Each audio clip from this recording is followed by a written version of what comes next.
लोकशाहीचं मंदिर म्हणून हे ओळखलं जातं, कसं पाहता याकडे? सभागृहामध्ये असताना ही माहिती आम्हाला या ठिकाणी सभासदांनी आतमध्ये दिली आणि मला तरी असं वाटतं की जवळपास 25 वर्षापासून आम्ही या सभागृहामध्ये आहोत आणि पहिल्या वेळेस अशा पद्धतीचं चित्र बघायला मिळत आहे.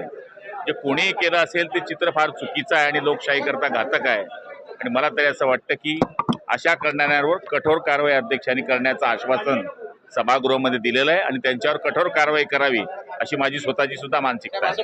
आमदारांबरोबर जे कार्यकर्ते येतात, पास दिले जातात, त्या संदर्भातला अहवाल पोलिसांनी खरं तर अध्यक्षांकडे दिला होता.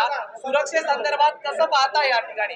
त्या अध्यक्षांनी त्या बाबतीत सुद्धा आज माहिती मागितलेली आहे की पासेस कशा दिल्या गेल्या, का कारणास्तव दिल्या गेल्या, बैठकीच्या आलेल्या लोकांना दिल्या गेल्या किंवा शिष्टमंडळवाल्यांना दिल्या गेल्या, कशा दिल्या गेल्या, काय कारणास्तव दिल्या गेल्या याची सुद्धा त्यांनी माहिती मागवलेली आहे आणि उद्यापर्यंत अहवाल देण्याचं त्यांनी या ठिकाणी आदेश केलेले आहे.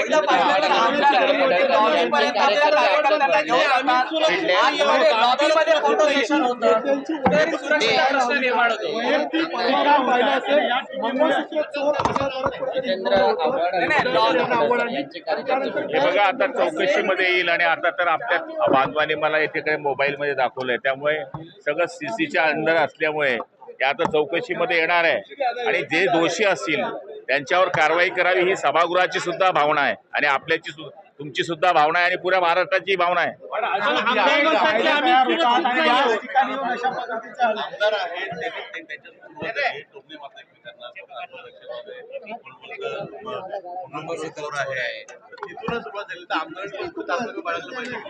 याचे पथ्य सगळ्यांनी पाळले पाहिजे. सभागृहामध्ये आपण एकमेकांवर बोलत असलो तरी आपण एकमेकांच्या